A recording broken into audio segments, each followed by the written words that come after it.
Colossenses, no capítulo 2, vamos ler os versos de 1 ao 6 e vamos comentar um pouquinho que o apóstolo Paulo fala aos crentes de Colossos.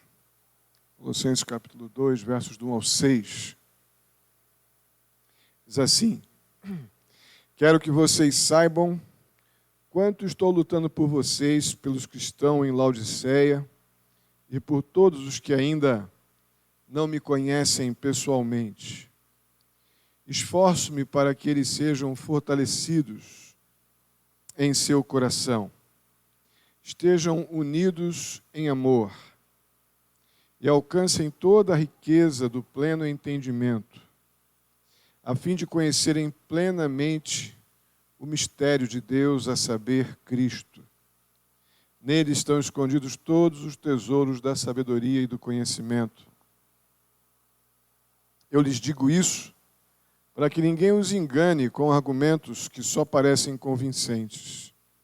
Porque, embora esteja fisicamente longe de vocês, em espírito estou presente e me alegro em ver como estão vivendo em ordem e como está firme a fé que vocês têm em Cristo. Portanto, assim como vocês receberam Cristo Jesus, o Senhor, Cristo Jesus, o Senhor, continuem a viver nele, enraizados e edificados nele, firmados na fé, como foram ensinados, transbordando de gratidão. Muito bem. Eu tenho para esse trecho aqui na minha Bíblia, dos versos 1 ao 6, né? Eu criei um subtítulo chamado Ética Cristã. Um padrão, algo que o apóstolo Paulo decidiu no seu coração batalhar pelos laodicenses, pelos colossenses, lutar por eles. O apóstolo Paulo estava preso aqui, essa carta foi enviada com ele na prisão. E ele usa expressões aqui muito significativas de um padrão de conduta que ele espera que os crentes laodicenses e colossenses tenham diante, como sempre, o apóstolo Paulo aflito por causa daqueles que pregavam um Cristo diferente daquele que ele vinha pregando. Apresentavam ou pregavam a eles, aos crentes dessas igrejas, a qual ele já havia plantado ali o Evangelho, anunciavam um Cristo disfarçado, um Cristo sem cruz, um Cristo sem sangue, mas um Cristo amuleto, um Cristo religioso, religiosidade. Então isso não é uma coisa dos nossos dias apenas, isso é dos dias do apóstolo Paulo, e ele espera que os crentes da Laodiceia e de Colossos, eles tenham uma postura firmada em valores eternos, não firmada em hábitos, não firmadas em conceitos religiosos, em costumes, mas que eles tenham uma postura. A única coisa, na verdade, que nos fortalece diante de uma mensagem que, por mais que bem arrumada e coordenada de argumentos, de elementos que tragam alguma satisfação temporária, mas que não tem poder eterno. E o apóstolo Paulo ele vai dizer sobre que bases ele luta. E eu hoje conversava com uma pessoa, na verdade duas, uma de manhã e outra agora de tarde, sobre a diferença clara nas Escrituras entre lutar e brigar. Quem briga é o diabo, não é? Agora, luta nas Escrituras está sempre associada a uma demanda de dedicação, empenho grande por alguma causa, e a causa de Cristo sempre. A expressão lutar aqui, que o apóstolo Paulo usa em 2 ou 3 versículos, é a mesma que ele usa lá em Gálatas 5, ele vai dizer para andar no Espírito, para não satisfazer as inclinações da carne. É a mesma expressão de esforcem-se, dediquem-se, né? Lutem, nesse sentido, que não tem nada a ver com briga, que briga é braço, mas esse empenho, essa dedicação por permanecerem, por perseverarem em verdades fundamentais, verdades eternas, porque são somente essas verdades que nos ligam, verdades fundamentais que nos fundamentam, na verdade, em Jesus Cristo, é o que nos dá condições de lidar com qualquer circunstância, porque todas as outras elas são muito temporais, dependem muito de circunstâncias favoráveis para que eu esteja me sentindo bem ou seguro. As coisas eternas que envolvem a mensagem da cruz, pelo contrário, elas nos capacitam para a maior tristeza e angústia que a vida possa nos impor, até a maior alegria e gratidão que a gente possa estar desfrutando. Não é? Então ele começa assim: quero que vocês saibam, eu repito, ele está longe, estou me empenhando, dedicado, orando, lutando por vocês, da Laodiceia, aos Colossenses também. E aí vai usar no verso 2, ele vai usar, é a mesma expressão no texto original, esforço-me, dedico-me, né, me empenho, para que para os crentes da Laodiceia e de Colossos também, sejam fortalecidos nas suas emoções. Interessante. Em seus corações. É a área complicada. Nossa. É a área onde nós temos capacidade de ser mais instáveis. Gostamos hoje e odiamos amanhã. E o vice-versa. Com uma rapidez estranha. Então, sob que bases isso acontece? Então o apóstolo Paulo fala, olha, dedico-me na oração, empenho-me, esforço-me, para que eles, os laodicenses e os colossenses, sejam fortalecidos em suas emoções, em seu coração, naquilo que é mais íntimo de vocês. Vírgula. Estejam unidos em ágape, que é a palavra do texto aqui. Num amor que ele só trabalha em mão única. É o princípio desse amor bíblico. Ele não trabalha com mão dupla. Ó, dei, agora você tem que me dar. Fiz, agora você tem que fazer por mim. Não, é o padrão do amor que recebemos da parte de Deus em Jesus Cristo. Estejam ligados neste amor que vocês receberam, que não exigiu a não ser que vocês se rendessem. E então alcancem toda a riqueza do pleno entendimento. Eu acredito que essa sequência ela tem um objetivo muito claro. Mais adiante a gente vai ver o objetivo final. Mas primeiro, os cuidados, o empenho, a oração de Paulo, o cuidado que os crentes da Laodiceia e de Colossos tenham com eles, numa ética de vida cristã, que eles estejam fortes em suas emoções, não sejam instáveis, estejam unidos naquilo que não falha, que é o amor de Deus, esse amor que veio na nossa direção, não por nossa causa, mas por causa do próprio Deus que decidiu nos amar. Que vocês alcancem toda a riqueza do pleno entendimento. Uma vez eu tendo essa percepção do amor de Deus por mim, eu estou completamente mais sensível às percepções espirituais, a toda a riqueza do pleno entendimento. Isso é uma coisa que eu fico pensando, será que alcançaremos isso em vida?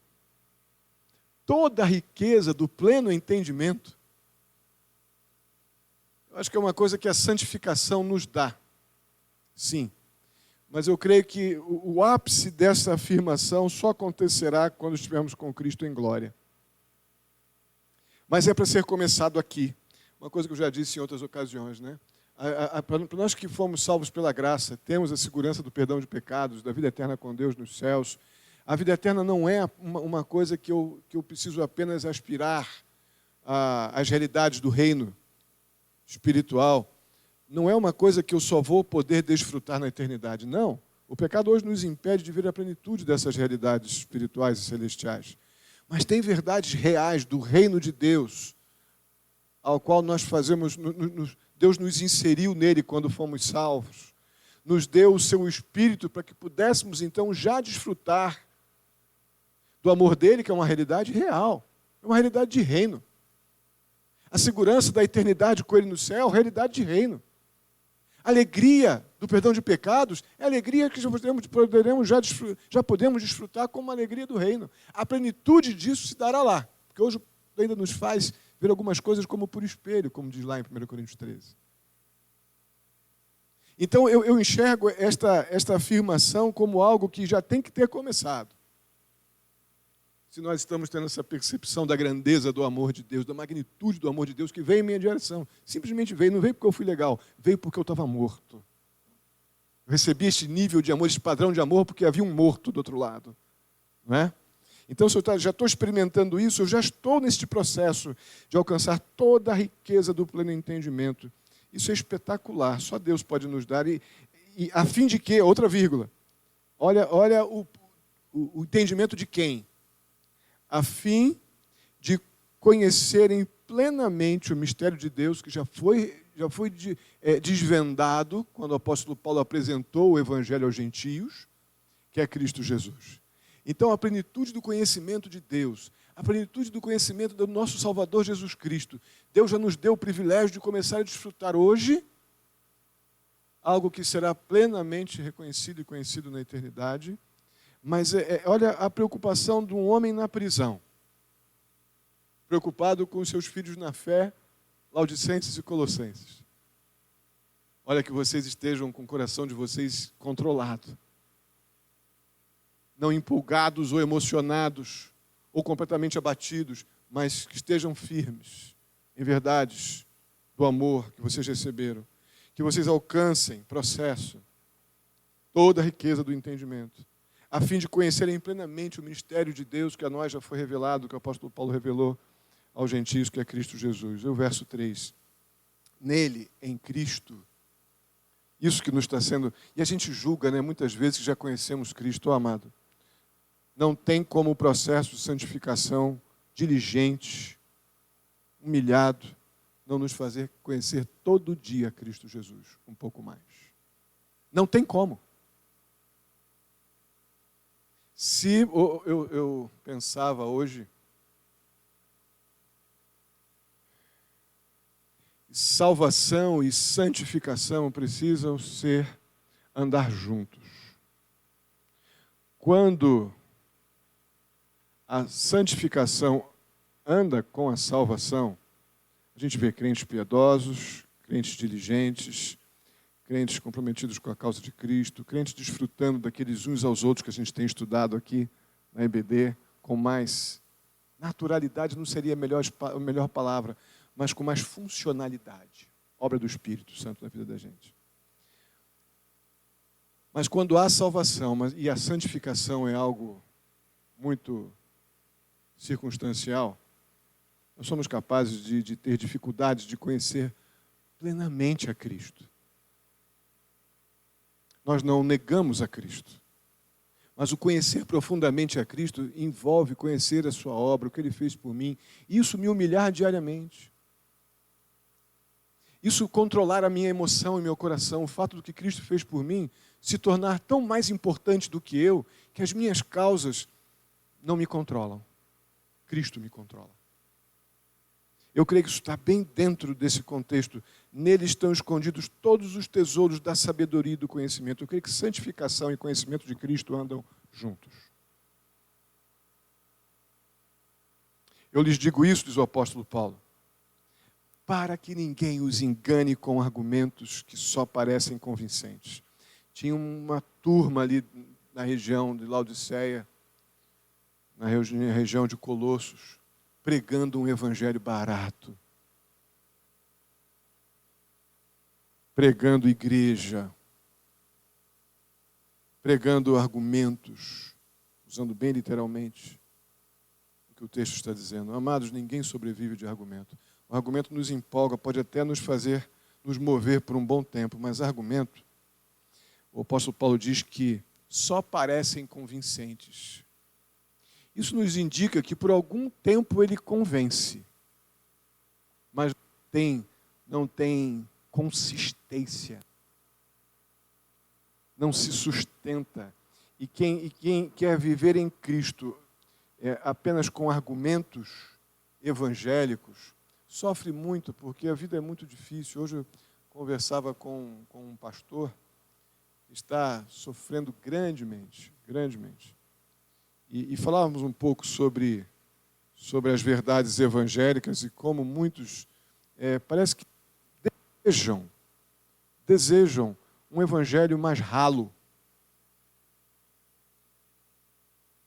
A gente quer dar, a gente prega o Evangelho que a palavra de Deus anuncia, que o apóstolo Paulo insistentemente ensinou às igrejas por onde ele passou. Mas parece que isso para muitos que estão com os ouvidos aguçados para qualquer coisa, que, como fala Paulo a Timóteo, né?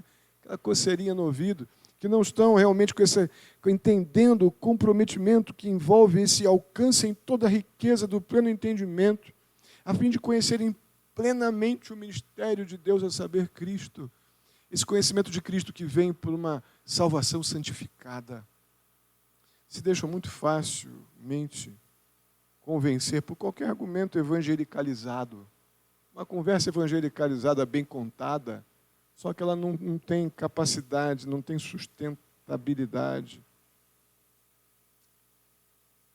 E aí vem o momento onde o apóstolo Paulo fala da sua distância e como ele lida com ela, como ele lida com a distância presencial, né, física daqueles crentes que ele ama. Ele diz, porque embora esteja fisicamente longe de vocês, em espírito estou presente. E me alegro em ver como estão vivendo em ordem. Eu lia um texto do pastor John MacArthur agora à tarde. E ele diz que quando essa expressão aqui no texto que o apóstolo escreveu, ela tem uma conotação de o em ordem, é como se fosse uma marcha militar. E quem encara a vida cristã como um passeio no parque não entendeu ainda o que é a vida cristã. Porque esta expressão em ordem, o apóstolo Paulo tem a intenção de transmitir algo que é marcial. Firmes, ele vai usar a expressão logo depois. Como está firme a fé que vocês têm em Cristo Jesus. Se não olharmos a vida cristã como um desafio que nos coloca numa marcha disciplinada na direção de Cristo, com disciplinas espirituais sendo praticadas dentro dessa percepção que o apóstolo Paulo tem de luta espiritual, né? dessa batalha pela causa de Cristo, desse esforço, por essa demanda que é grande. É muito mais fácil a gente sucumbir do que se gastar, se empenhar, mesmo, como ele diz aqui, distante de vocês. Eu estou longe, mas eu estou perto porque eu oro por vocês.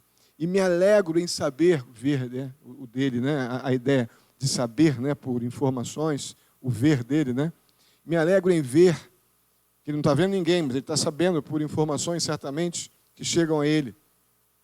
Que aqueles crentes ali, apesar de estarem sendo atacados por esse evangelho frágil, esse evangelho circunstancial, esse igrejismo, mas ele está feliz porque eles estão em ordem, ou seja, permanecem disciplinados diante daquilo que envolve as disciplinas espirituais, esse padrão de conduta espiritual que nos leva a saber suportar as verdades. E percebam que não tem ninguém aqui sendo colocado em forma, não tem ninguém aqui vestindo um uniforme verde-oliva, no nosso caso, né?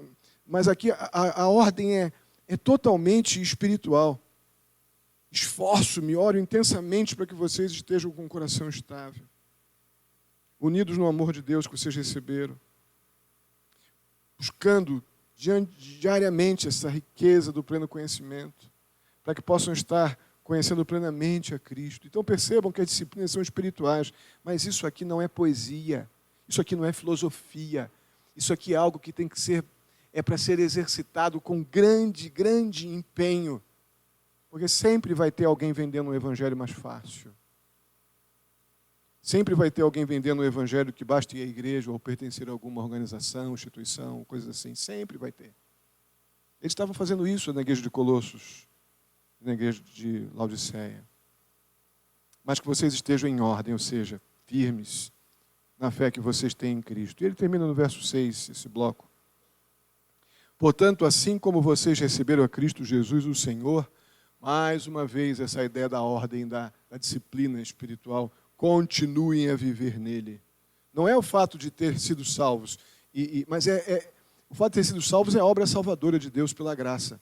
Mas a santificação como uma resposta de alegria, de gratidão e de disciplina bíblica, por amor àquilo que recebemos, por dedicação ao Cristo que servimos, continuem a viver nele, enraizados, crescendo, bem, enraizados e edificados, né? Então, enraizados e crescendo em Cristo, firmados, fortalecidos na fé, como foram ensinados. Outro grande problema, eu creio que esse é o desafio de todo pastor, todo pregador, do apóstolo Paulo, é que as pessoas que ouvem aquilo que é ministrado permaneçam firmes naquilo que lhes foi ensinado. Então essa é uma luta diária, eu creio, de quem prega. Não foi diferente com o apóstolo Paulo. Transbordando de gratidão. E aqui está a chave da persistência. Aqui está a chave do encorajamento, que só pode vir do Senhor, porque muitas vezes as circunstâncias não nos encorajarão.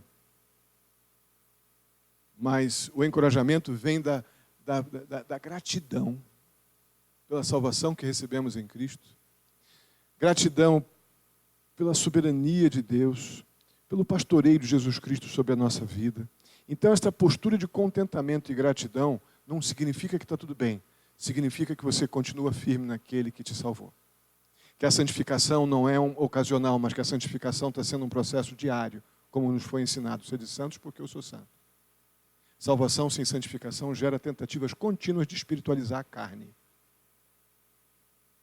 Salvação com santificação nos ajuda a uma vida submissa.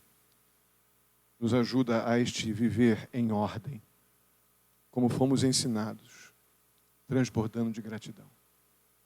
Amém? Vamos ficar de pé e vamos orar. Ficar de pé foi para dar uma acordada, está todo mundo meio cansado. Vamos orar. Santo e amado Deus, muito obrigado pela tua palavra que tão carinhosamente nos conduz para Cristo. Tão carinhosamente. Como nós somos desafiados, ó Pai, a viver em ordem. A viver em ordem. Apegados, ó Deus, a esse inexplicável amor que nos une em Jesus Cristo. Nada teria poder para nos unir a não ser o amor de Deus em Jesus Cristo. Nos ajude, ó Deus, a continuar crescendo no conhecimento, da plenitude do conhecimento de Cristo Jesus. Nos ajude, ó Deus, nesse processo de disciplina bíblica. Busquemos a santidade não como um ritual, mas como uma necessidade para continuarmos vendo o Senhor. Não tem, ó Pai, como ver o Senhor sem santidade. Sem santidade ninguém verá o Senhor. Ajuda-nos, Deus, a ter um coração profundamente grato. Estarmos apegados àquilo que temos aprendido. Ajuda-nos, Pai. Muito obrigado pela Tua palavra, pela maneira carinhosa como o Senhor nos conduz a Cristo Jesus. Assim eu te agradeço. No nome do Teu Filho. Amém. Vamos orar, amados. Vamos orar uns com os outros.